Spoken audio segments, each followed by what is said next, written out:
समुद्र में 3 दिन और 3 रातों से तैरते हुए उनका एकमात्र आश्रय यही डूबने वाला कंटेनर था।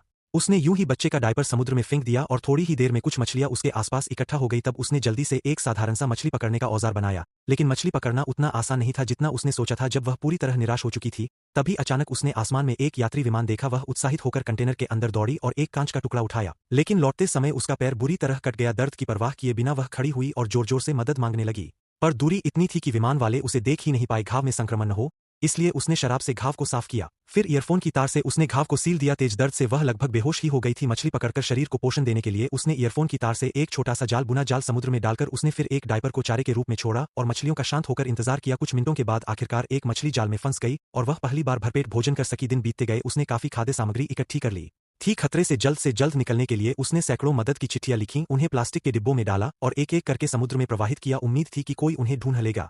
वह समय समय पर पाइप से कंटेनर का पानी बाहर निकालती रहती, क्योंकि पानी भर गया तो कंटेनर कब का डूब जाता, बच्चे को ठंड न लगे। इसलिए उसने थर्मस में शराब डालकर आग जलाई और उससे बच्चे को गर्म किया।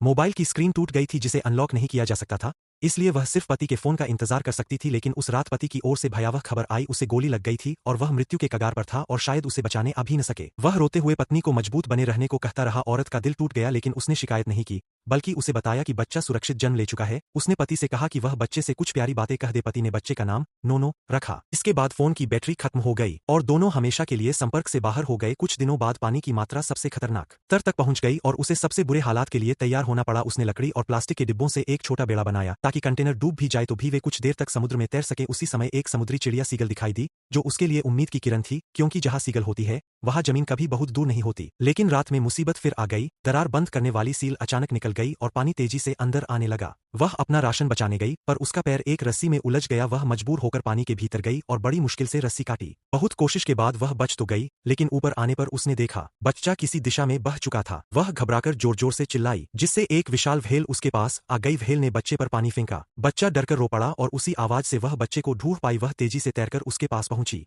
और सौभाग्य से बच्चा सुरक्षित था। व्हेल भी मुड़कर दूर चली गई। वह दोनों पूरी रात समुद्र में तैरते रहे। औरत जानती थी कि उसने जितना हो सकता था सब कर लिया है। उसने बच्चे का हाथ पकड़कर कुछ भावुक बातें कहीं, फिर उसने मछली का एक टुकड़ा समुद्र में फेंका, जिससे ढेरों सीगल उसके आसपास मंडराने लगी। तभी एक मछली पकड़ने वाली नाव वहां से गुजरी। मछुआरों ने सीगलों की अजीब हरकत देखी और तुरंत नाव उधर मोड़ दी। उन्होंने सबसे पहले बच्चे को बचाया, फिर रस्सी के सहारे औरत को बाहर निकाला, पर तब तक उसकी हालत बेहद खराब हो चुकी थी। अच्छी बात यह थी कि मछुआरों ने हार नहीं मानी और काफी मशक्कत के बाद अंततः उसे बचा लिया। सोचना भी मुश्किल है कि एक औरत पूरा 1 महीना समुद्र में तैरती रही और अपनी अद्भुत हिम्मत और मां की ताकत से बच्चे को जीवित रख पाई। वास्तव में मां का प्रेम महान होता है।